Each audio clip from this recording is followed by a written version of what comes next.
Dialah Allah yang menghidupkan dan mematikan. Dialah yang memberikan rezeki. Dan kelak kepadanya kita akan kembali. Allahumma salli wa sallim wa zid wa barik wa an'im ala abdika wa rasulika sayyidina wa maulana Muhammad wa ala alihi wa ashabihi ajma'in.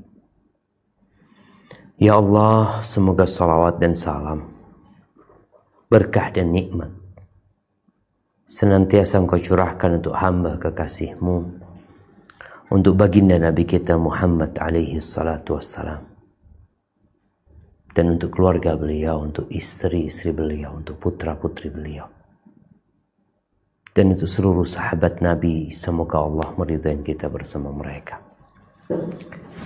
Amma ba'd, jamaah rahimakumullah. Berbincang tentang makna kebahagiaan yang mungkin dianggap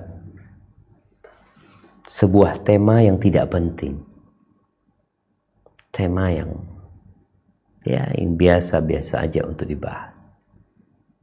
Padahal sebenarnya kebahagiaan ini buruan setiap manusia. Cita-cita setiap insan. Di mana seorang yang menjadi presiden, dia pun ingin hidup bahagia. Seorang yang menjadi menteri, seorang yang menjadi dokter, seorang yang menjadi atlet, atau menjadi artis, atau seorang yang menjadi rakyat jelata, yang hidup penuh dengan perjuangan dan pengorbanan, dia pun mencari kebahagiaan.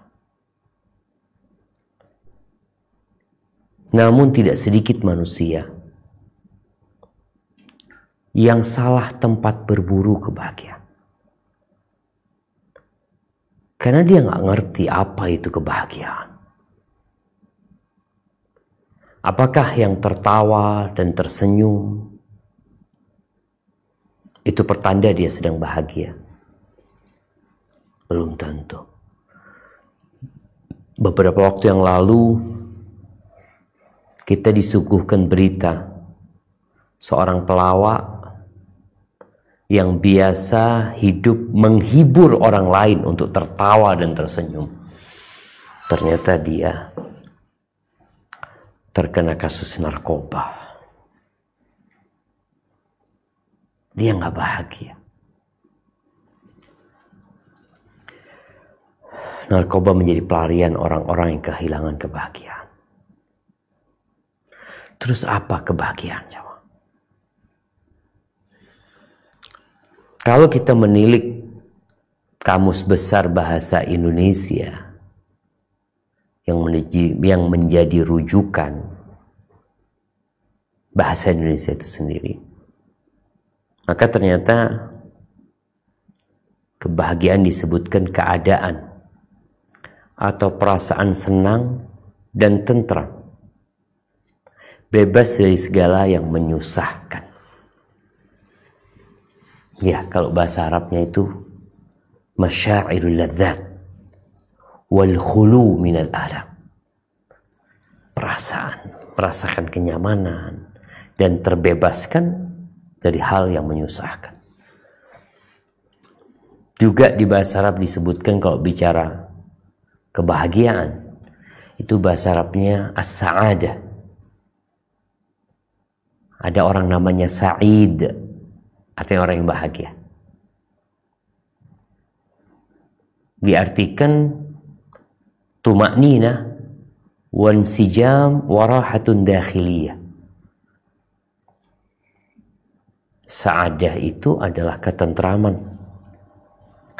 keharmonisan, serta kenyamanan batin. Jadi ternyata kebahagiaan itu bukan di pakaian, bukan di cincin yang dikenakan, bukan di jam yang dipakai, bukan di wajah yang tampan dan cantik, bukan di kendaraan, tapi kebahagiaan itu ada di dalam jiwa kita. Jadi perasaan tentram, harmonis, nyaman jiwanya, itu tuh bahagia. Bagaimana kebahagiaan dengan kesuksesan? Sebagian orang, Anda melihat beberapa tulisan tadi, ada yang menghubungkan kebahagiaan itu dengan kesuksesan dan kerja keras. Jadi ketika engkau kerja keras, engkau sukses, engkau bahagia. Tapi ternyata realitanya enggak. Bahkan sebagian juga mengatakan berbeda loh. Kesuksesan dan kebahagiaan itu beda. Kalau bicara sukses, ya ketika dia punya cita-cita, dia punya tujuan, tercapai, sukses nih orang. Orang kepingin jadi bupati, ada tim suksesi. Kemudian dia jadi bupati. Sukses dia, karena dia hendak menjadi bupati. Apakah dia bahagia? Belum tentu. Maka terkadang kita melihat ada bupati yang harus mendekam di penjara. Kenapa? Berarti dia nggak bahagia. Ada gubernur. Dia berusaha mencalonkan diri untuk menjadi gubernur. Bahkan dia membuat tim yang mengantarkan dia untuk menjadi gubernur. Sukses dia terpilih menjadi gubernur. Tapi ternyata istrinya gugat cerai, ditinggal sama keluarga karena dia harus mendekam di penjara. Gara-gara dia nggak bahagia. Dia korupsi. Baik, teman-teman yang jadi dokter. Biasanya orang tua mengatakan, nak kau jadi dokter. Siap. Maka dia sekolah kedokteran. Perjalanan itu cukup sulit. Tapi kemudian Allah memberikan kemudahan, sukses. Dia menjadi seorang dokter spesialis jantung. Atau spesialis lainnya. Tapi apakah dia bahagia? Belum tentu. Ahibati fillah. Sebagian orang mengira kebahagiaan itu tersembunyi di balik tumpukan harta benda. Sebagian berpikir kalau engkau jadi orang kaya, engkau memiliki tabungan berlimpah, rumah mewah, mobil mahal, segala kebutuhan hidup tersedia, semua bentuk menu makanan selalu tersaji rapi di meja makan, tiada permintaan yang tertolak. Oh, nih orang bahagia banget nih.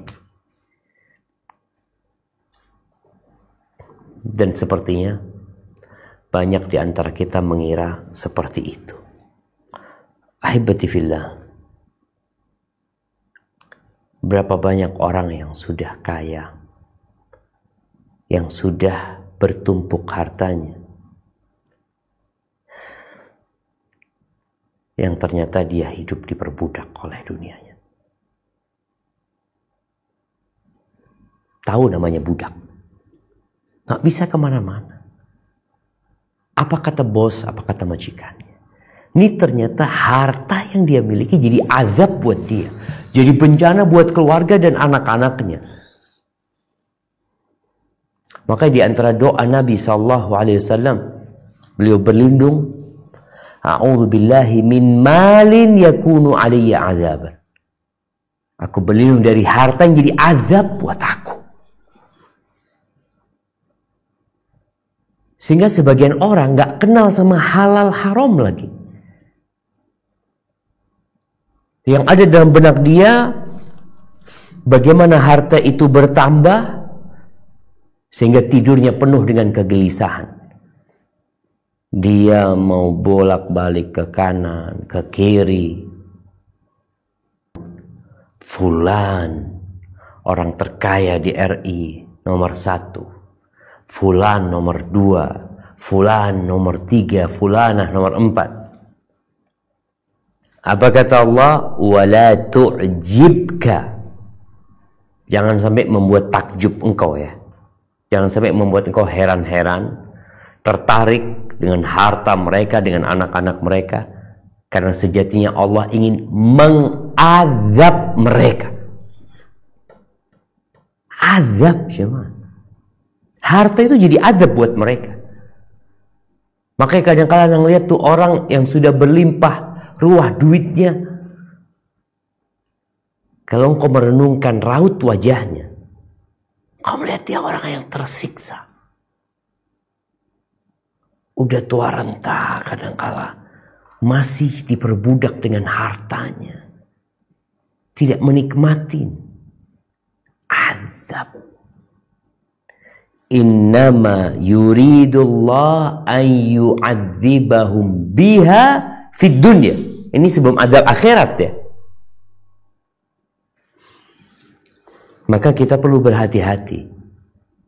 Kalau engkau berpikir bahwasanya harta yang berlimpah membuatmu bahagia, belum tentu.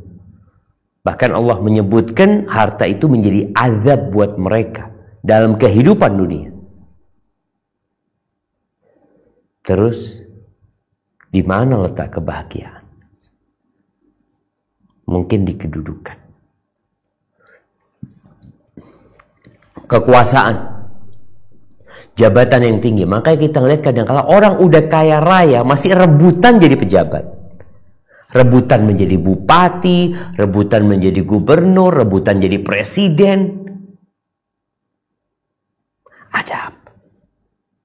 Ya mungkin mereka berpikir kalau harta yang dikumpulkan tidak memberikan kebahagiaan, mungkin di sini letak kebahagiaan.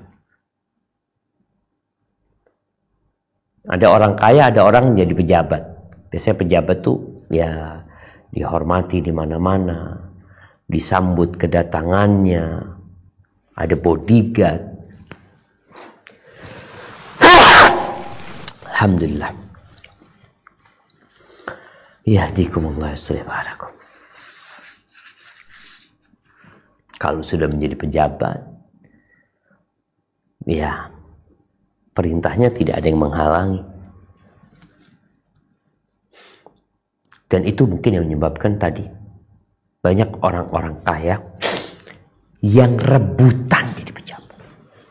Boleh jadi dia ingin harta, boleh jadi enggak, harta dia udah banyak gitu loh. Dia udah cukup hidupnya. Bahkan untuk 7 turunan dan 7 tanjakan serta 7 belokan cukup harta dia. Kenapa dia berambisi untuk menjadi penguasa? Ya, mungkin dia berharap dengan itu dia bahagia. Sehingga kalau nggak berhasil ya, kadang-kala ada sebagian yang stres sampai gila. Jadi, ahibbatifillah, enggak. Kalau kita meletakkan telinga kita di temboknya orang-orang kaya, di dindingnya para pejabat, para penguasa, ternyata tersembunyi di balik penampilan mereka yang berwibawa seakan-akan, tersembunyi jiwa yang rapuh dan hati yang lapuk sengsara. Ahibati fillah,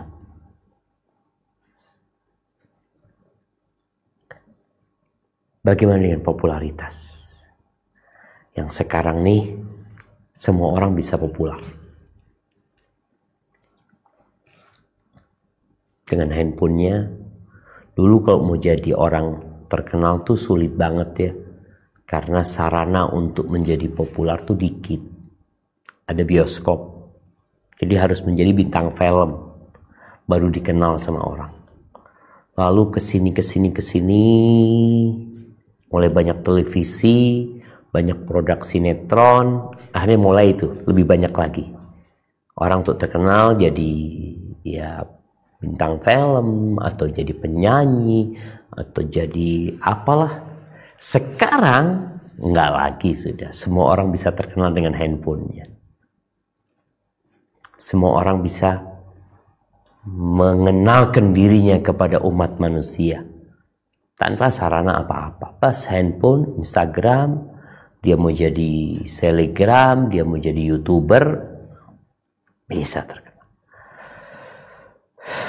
Tapi apakah kalau engkau terkenal, banyak followermu, banyak pengikutmu, banyak warganet dan netizen yang memberikan like kepadamu, banyak komentar-komentar yang isinya pujian dan sanjungan, lalu engkau menjadi orang yang bahagia? Seperti itu? Enggak, jemaah. Kita kalau mau jujur ya, cobalah tanya sama mereka. Apakah popularitas mereka membuat mereka bahagia? Membuat mereka kaya? Iya.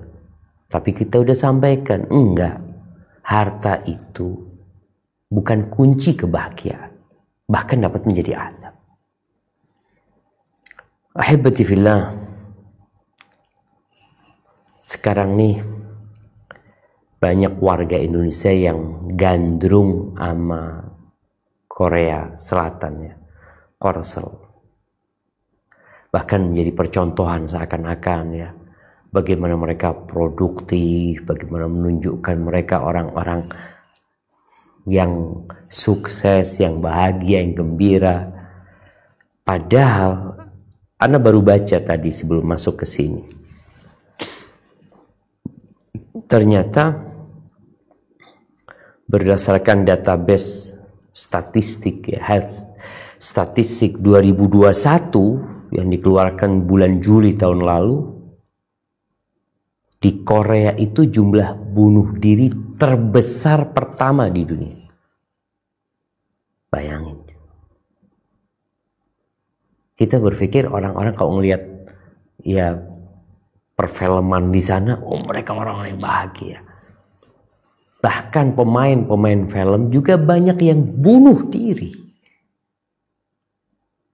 Mengakhiri hidup. Orang yang bahagia nggak kepingin mati. Dia ingin melanjutkan kebahagiaan dia.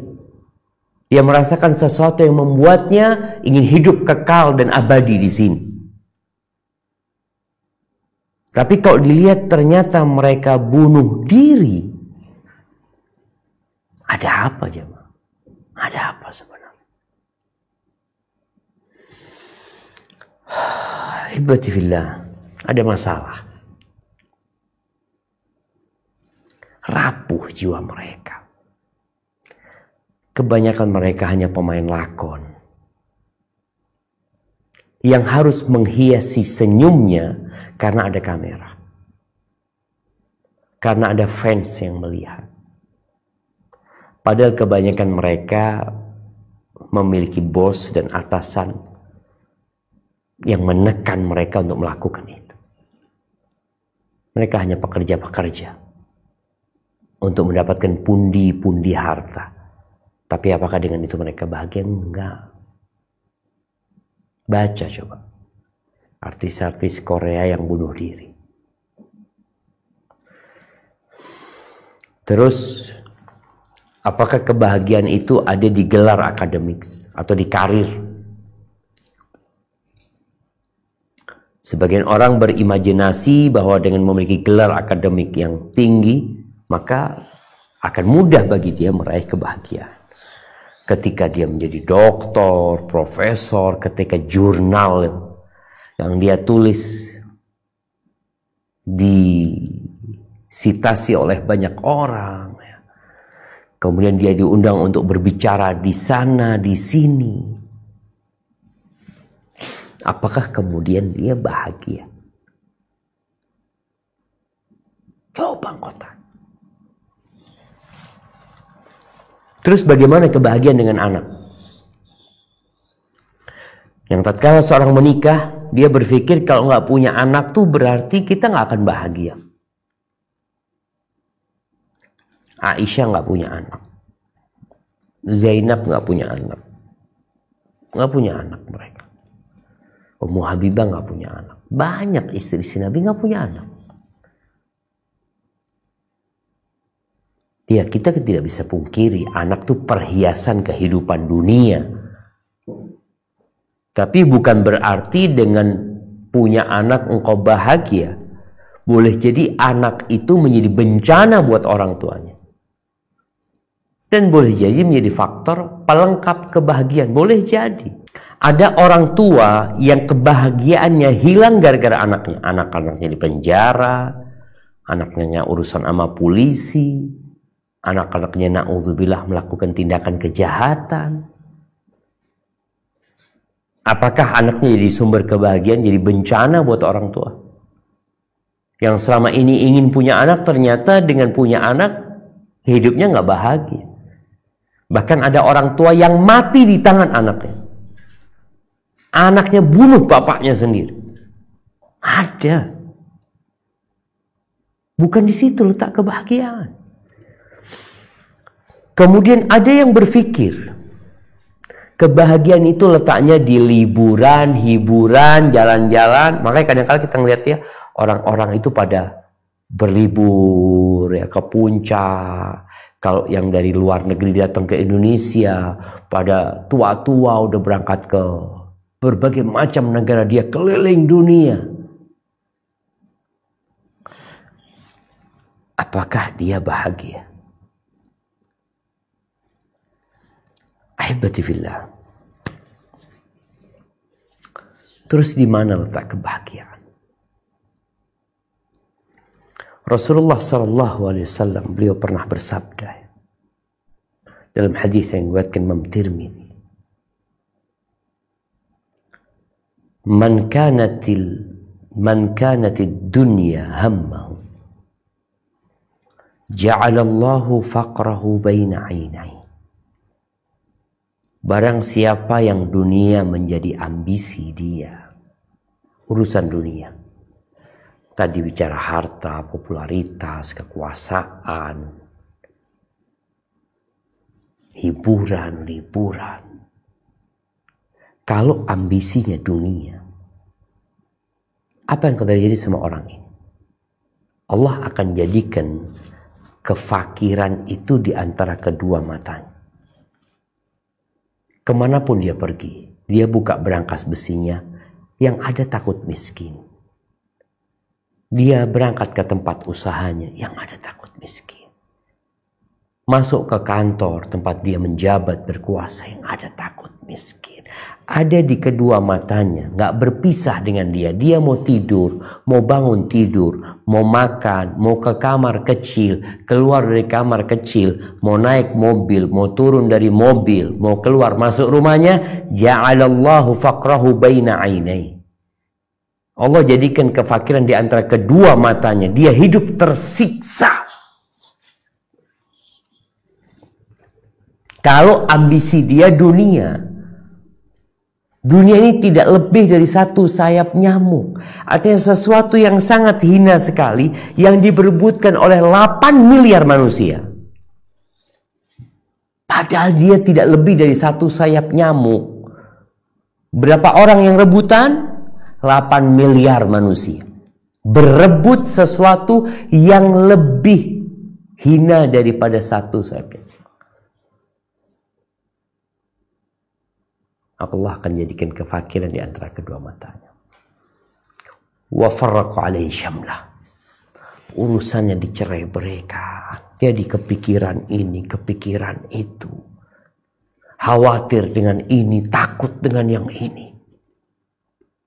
Gimana akan bahagia? Tadi kita bicara kebahagiaan itu adalah tumaknina. Kebahagiaan itu adalah ketentraman, kedamaian, keharmonisan, rahat jiwanya. Sedangkan Nabi SAW mengatakan wasyattata alaihi syamlahu, urusannya dicerai-beraikan. Pikiran dia kemana-mana, cabang sana, cabang sini, ke rumah nggak ada istirahatnya. Namanya orang kalau tersiksa jemaah, ada orang di penjara, kelihatan dia sedang di penjara, kesian dia di penjara. Tapi ada orang di luar penjara, Tapi ternyata semua tempat dia berjalan, tempat dia duduk adalah penjara buat dia.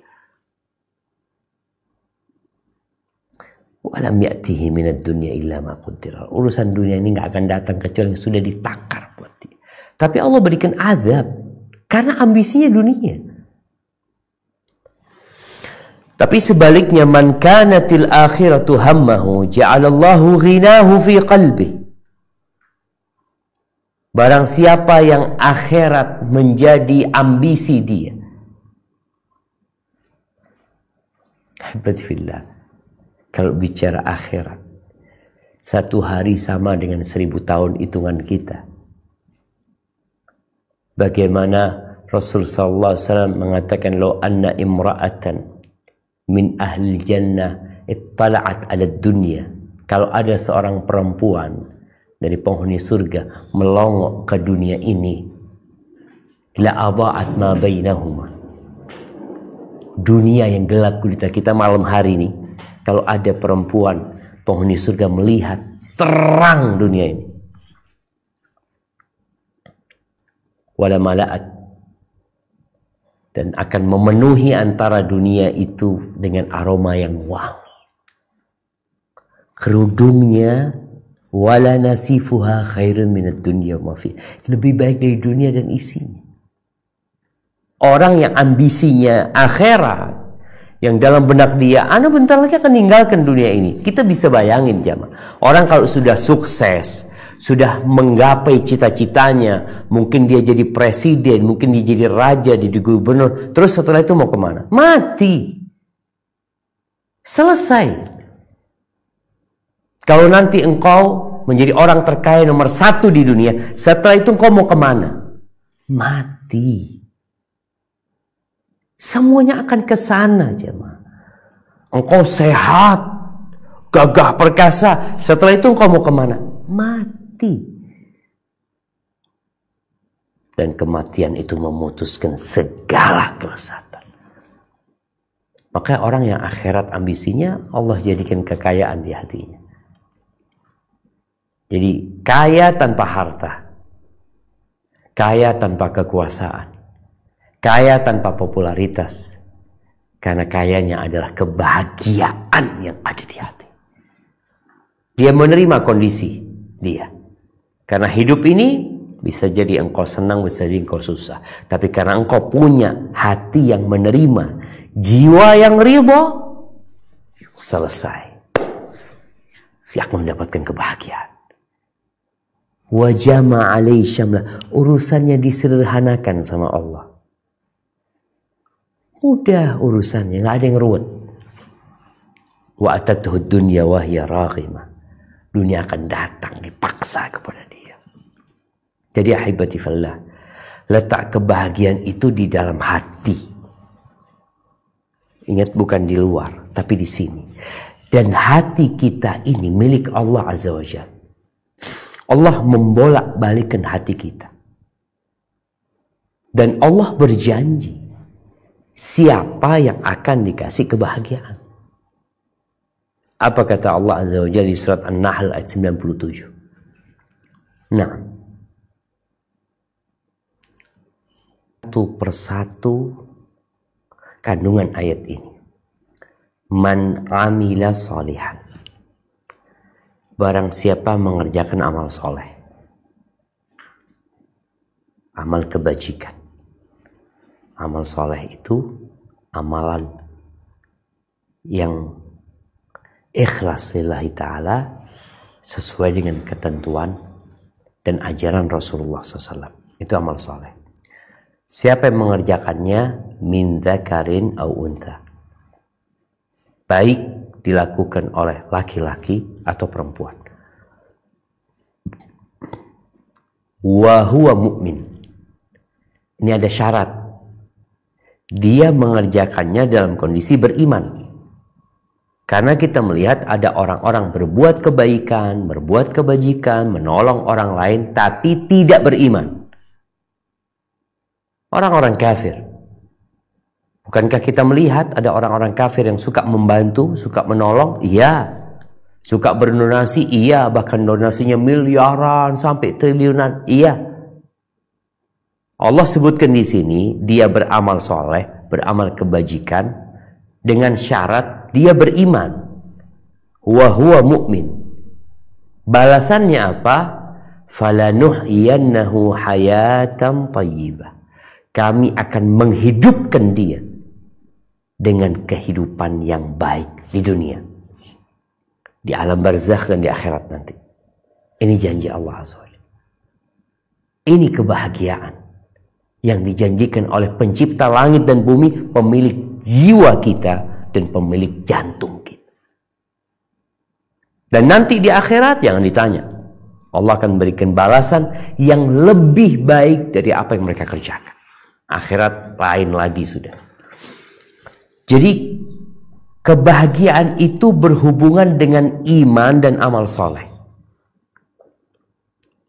Iman ini naik turun, sehingga kebahagiaan seorang hamba bisa naik bersama naiknya keimanan dia, bertambahnya amal soleh dia, dan kebahagiaan dia bisa turun, bahkan bisa hilang dengan hilangnya iman dia.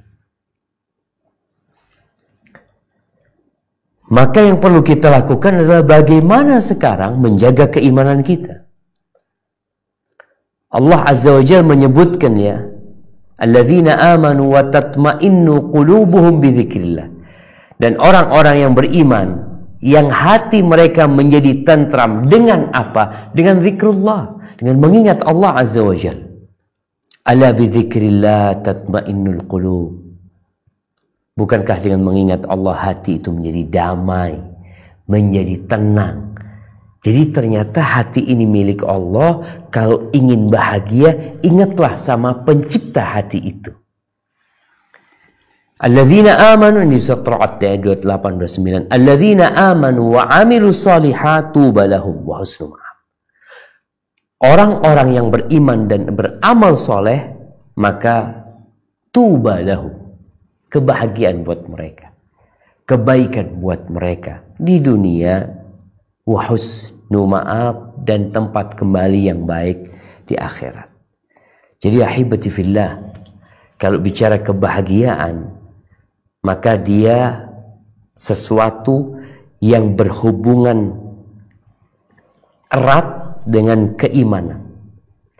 Kapan ada keimanan, di situ ada kebahagiaan. Kapan hilang keimanan, maka hilang pula yang namanya kebahagiaan. Rasulullah SAW mengatakan, ajaban li amril mu'min. Sungguh menakjubkan urusan orang beriman. Ajaib. Urusan orang beriman ini ajaib. Kenapa? Inna amrahu kullahu lahu khair. Semua urusannya itu baik. Ingat, hidup ini seperti roda yang berputar. Kadang-kala engkau di atas, kadang-kala engkau di bawah, kadang-kala engkau terjatuh, kadang-kala engkau bangkit, kadang-kala engkau berjalan, kadang-kala engkau berlari, kadang-kala engkau tergelincir, kadang-kala engkau sakit, engkau susah. Tapi buat orang beriman, apapun situasi dan kondisinya, dia tetap bahagia. Lalu rahasianya apa? Iman, tadi kita udah bicarakan. Walaysa dzalika illa lil mu'min, kata Nabi SAW. Dan ini tidak dimiliki kecuali oleh orang yang beriman. Nabi memberikan penjelasan. In asabathu sarra syakara fakana khairan lahu. Kalau dia mendapatkan kesenangan, maka dia bersyukur. Itu baik buat dia. Dia bersyukur. Dia tidak menggunakan nikmat tersebut untuk kemaksiatan. Dia tidak bereforia menjadi sombong dan jongkak. La. Dia bersyukur sama Allah Azza wa Jalla. Karena sebagian orang mendapatkan nikmat, dia gunakan untuk liburan, hiburan yang haram. Ada yang seperti itu. Sehingga dia pulang membawa kesengsaraan. Ingat, ketika Nabi SAW ditanya tentang dosa, Apa itu dosa? Ma haka fi nafsika wa karihta ayyattali alaihin nas. Dosa itu sesuatu yang menggerundel ya di dalam jiwamu dan engkau nggak ingin orang lain tahu. Itu dosa. Wallahi jamaah. Dosa itu adalah kegelisahan di dalam jiwa. Maka orang beriman ketika mendapatkan nikmat dari Allah Azza wa Jalla, dia bersyukur. Dan itu jadi baik buat dia. Wa in asabathu dharra. Gimana kalau orang beriman ini ditimpa bencana? Afwan. Ditimpa sesuatu yang tidak menyenangkan. Tetap dia bahagia. Karena dia bersabar. Dia bersabar, dia menahan diri, dia mengatakan inna lillah wa inna ilaihi raji'un. Maka yang seperti ini akan mengantarkan dia kepada kebahagiaan. Maka hibati fillah, itulah yang namanya bahagia. Tidak bisa dipungkiri, ada faktor-faktor eksternal yang melengkapi kebahagiaan. Ingat, kebahagiaan itu di dalam, bukan dari luar. Tapi ada faktor eksternal yang ya secara kualitasnya itu dapat mendukung, menjadikan kita lebih bahagia. Makanya di surga itu disediakan sungai-sungai, bidadari-bidadari, makanan-makanan, ya, rumah-rumah dari emas, dari perak, ya. Allah sebutkan tentang bagaimana kelezatan di surga itu, karena itu untuk menyempurnakan kebahagiaan mereka. Dan ternyata di dunia ada juga faktor-faktor eksternal yang mendukung kebahagiaan kita. Tapi intinya kebahagiaan itu dimiliki orang beriman aja. Karena Allah udah janji gitu. Adapun faktor eksternal, ya mungkin orang itu bahagia sementara aja. Kelihatannya bahagia. Nabi SAW mengatakan arba'un minas sa'adah. Ini hadis diriwayatkan Ibnu Hibban, ya. Ada 4 perkara yang menjadi faktor pendukung kebahagiaan. Yang pertama, al-mar'atus salihah, pasangan hidup yang baik. Kalau engkau seorang laki-laki, maka seorang istri yang salihah. Kalau engkau seorang perempuan, maka seorang suami yang baik. Ini menjadi faktor kebahagiaan. Ya gimana tidak kita kumpul tuh sama pasangan hidup kita. Tiap hari ketemu, makan bareng, tidur bareng, ya, ngobrol bareng. Kalau nggak soleha, bencana. Artinya mengurangi kebahagiaan. Tapi kadang-kala orang tadi sabar lagi, orang beriman ya jadi bahagia lagi dia. Walaupun kadang-kala dapat pasangan hidup yang kurang baik, tapi karena dia bersabar, ya dia tetap enjoy, dia menikmati. Karena dia berharap diangkat derajatnya, dihapuskan dosanya. Yang kedua, al-maskanul wasi', tempat tinggal yang luas. Bukan tempat tinggal yang mewah, enggak, yang luas. Artinya memang kalau kita punya rumah, ya, cukup buat anak-anak kita, maka insya Allah itu akan menambah kebahagiaan kita. Sedangkan sekarang kita lihat manusia berpikir punya rumah yang minimalis. Seharusnya enggak. Kita punya rumah yang luas. Bisa buat tamu, buat kawan, buat keluarga. Ini menjadi faktor pendukung kebahagiaan. Ini faktor eksternal tadi. Yang ketiga, wal jarus saleh. Tetangga yang baik. Karena kalau kita rumahnya luas, istrinya baik, tapi tetangganya jahat, ya kita juga nggak nyaman gitu. Perasaan kita nggak tenang kalau kita ninggalin rumah karena kita punya tetangga maling umpamanya. Na'udzubillah min dzalik. Kemudian faktor yang keempat, al-markabul hani. Kendaraan yang nyaman. Kendaraan yang nggak macet-macetan, nggak harus yang mahal. Kalau kendaraannya utang, ya belum bahagia dia. Karena utang ini akan meninggalkan kegundahan dan kegelisahan di hati. Kau punya kendaraan yang tidak hutang, tapi enak dinaiki. Sebaliknya ada 4 hal yang menjadi faktor pendukung kesengsaraan. Apa? Al-mar'atu su', kata Nabi SAW. Istri yang buruk perilakunya, yang membuat suami malas pulang ke rumah. Dia berpikir mungkin untuk cari tempat lain untuk istirahat. Wal jaru su', tetangganya buruk juga, istrinya jahat, tetangganya jahat, kendaraannya mogok-mogokan, rumahnya sempit. Kalau rumahnya luas kan dia lagi nggak nyaman sama istri, dia cari kamar lain dia bisa istirahat. Tapi rumahnya sempit, udah sekamar sama dia, nggak bisa cari tempat lain. Ini faktor yang bisa mengambil kebahagiaan kita.